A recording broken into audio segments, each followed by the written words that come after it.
What's up guys, this is my YouTube channel. Today I will teach you how to fix Google Translator listening button. When you click the listening button does not work. You think how to fix it? No problem, I will teach you. So let's go. Hey there. Subscribe to my channel. And also press this bell icon, so you never miss any new updates, cause whenever we upload new video you will get a notification on your phone. আমাদের মাতৃভাষাকে অন্য আরেকটি ভাষায় রূপান্তরিত করার জন্য translator ব্যবহার করা হয়। বেসিক্যালি লিসেনিং বাটনে ক্লিক করার সাথে সাথে আমরা একটি আউটপুট পাই। যখন এটি কাজ না করে তখন আমাদেরকে যেটা করতে হবে, স্টার্ট মেনুতে যেতে হবে, তারপর এখান থেকে কন্ট্রোল প্যানেলে যেতে হবে।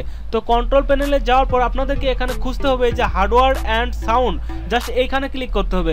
তো এইখানে ক্লিক করার পর আপনাদেরকে এই যে উপরে অনেকগুলো ফাংশন দেখতে পাচ্ছেন, এগুলোর মধ্যে আপনাদেরকে যে সাউন্ডের যে ফাংশনটি রয়েছে নিচের দিকে দেখুন, মানে তৃতীয় নম্বর সারিতে।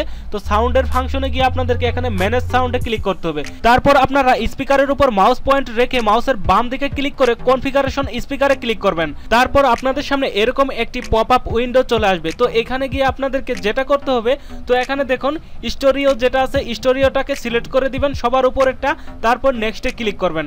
তো স্টোরি দেওয়ার পর আপনি নেক্সটে ক্লিক করবেন। তো নেক্সটে ক্লিক করার পর আপনি আবারও এটাকে ফিনিশ করে দিবেন, তারপর ওকে করে দিবেন।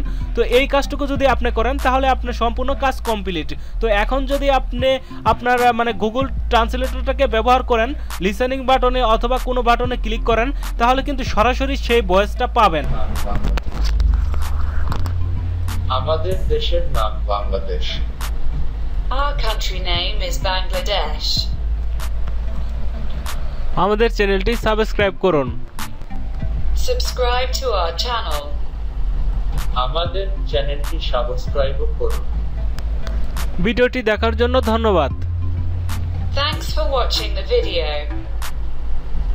ভিডিওটি দেখার জন্য ধন্যবাদ।